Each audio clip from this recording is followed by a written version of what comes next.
আজকে এইচএসসি পরীক্ষার্থীদের বেশ কিছু দাবি দাবা নিয়ে মানববন্ধন করার কথা ছিল 0 নৌলেশন চত্বর গুলিস্তানে, কিন্তু সেখানে শিক্ষার্থীরা আদৌ উপস্থিত হয়েছে কিনা এবং গণমাধ্যমে শিক্ষার্থীদের তথ্যগুলো কতটুকু এসেছে, কী কী দাবি তারা উপস্থাপন করেছে এবং এ ব্যাপারে শিক্ষা মন্ত্রণালয় থেকে কী বলছে সেই বিষয়ে তোমাদেরকে জানাবো।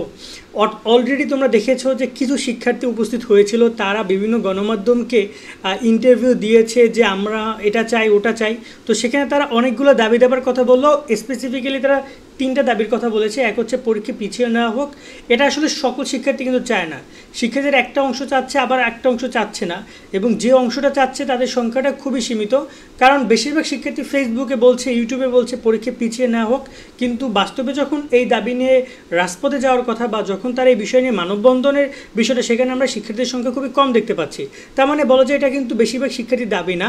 এছাড়া সৃজনশীল এমসিকিউ মিলিয়ে পাস, এছাড়া পরীক্ষার যে নিয়মকানুনের ক্ষেত্রে নতুন নতুন নিয়মকানুনের ঘোষণা দেওয়ার কথা বলেছে, সেই নিয়মকানুনের যে পরিবর্তন করার বিষয়টা তারা বলছে। এরকম 3-4টা দাবি তারা তুলে ধরেছে। সেই জায়গায় এখন পর্যন্ত শিক্ষা মন্ত্রণালয় এই ব্যাপারে কি বলেছে, আমরা যদি মানববন্ধনের চিত্রটা দেখি, তাদের যে ফেসবুক গ্রুপগুলো, সেখানে আমরা দেখতে পাচ্ছি শিক্ষার্থীরা, বেশ কিছু শিক্ষার্থী অবস্থান করলো, তাদের সংখ্যাটা খুবই কম।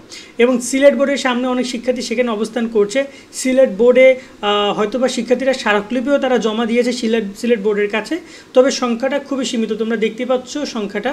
তো আমার মনে হয় যে এখানে শিক্ষার্থীরা বেশিরভাগ আন্দোলনের যে বিষয়টা, সেটা তাদের সামাজিক যোগাযোগ মাধ্যমেই মানে রয়েছে, বাট খুব বেশি যে সশরীরে যে মানববন্ধন বা শিক্ষা মন্ত্রণালয় বা শিক্ষা বোর্ডের কাছে যে জানানো, সেটা তাদের মধ্যে খুবই কম। সো এক্ষেত্রে বেশিরভাগ শিক্ষার্থী যেহেতু এখানে উপস্থিত নেয়, খুবই সামান্য শিক্ষার্থী। এইচএসসি 2025-এর জন্য বেস্ট ইংলিশ কোর্স নিয়ে আমরা কথা বলবো। মাত্র 450 টাকায় তুমি ইংরেজি ফার্স্ট পেপার সেকেন্ড পেপার 2টা জিনিস হয়ে যাবে। যারা ইংরেজিতে A+ পাইতে চাও কিন্তু সময় কম, অল্প ক্লাসের মধ্যে ইংরেজি বিষয়টা কমপ্লিট করতে চাও, তাদের জন্য বেস্ট কোর্স এইটা। ফার্স্ট পেপারে সব ক্লিয়ার করা থাকবে, সেকেন্ড পেপারে সব কিছু ক্লিয়ার করা থাকবে, প্রায় 30টি ক্লাস, মাত্র 450 টাকা ক্লাসটা। এটা এবং এটা তোমাদের নাইট 24-এ তোমরা ইংলিশ বই তো পড়েছো, ইংলিশ A+, সেই প্রকাশনী থেকে এই কোর্সটা পাবলিক করা হয়েছে। তোমরা যে তাদের নাম্বারও কল দিয়ে বিস্তারিত জেনে কোর্স ভর্তি হতে পারো। আমি ডিসক্রিপশনে তাদের সকল তথ্যগুলো দিয়ে রাখবো, যেখান থেকে যোগাযোগ করে তোমরা চাইলে কোর্সটা কিনতে পারবা। তো এই দাবিগুলো সম্পর্কে শিক্ষা মন্ত্রণালয়তে এখন পর্যন্ত আনুষ্ঠানিকভাবে কোনো কিছু না জানালো, যতটুকু আমরা বুঝতে পারছি যে শিক্ষা মন্ত্রণালয় থেকে এখন পর্যন্ত তারা এই পরীক্ষাটা নেওয়ার জন্য সর্বোচ্চ চেষ্টা করবে এবং পরীক্ষা তারা নিয়ে ছাড়বে। বাট করোনার কারণে, করোনা যেহেতু অবস্থা খারাপ হচ্ছে দিন দিন, বাট ওই সময় তোমাদের করোনা পরিস্থিতি কোন দিকে চলে যায় সেটা কিন্তু অগ্রিম বলা যাচ্ছে না। সো করোনার কারণে কোনো কোনো ক্ষেত্রে হয়তো বা পরীক্ষাটা এদিক ওদিক একটু হইতে পারে, বা নতুন কিছু নির্দেশনা করোনার কারণে শিক্ষা মন্ত্রণালয় থেকে করতে পারে।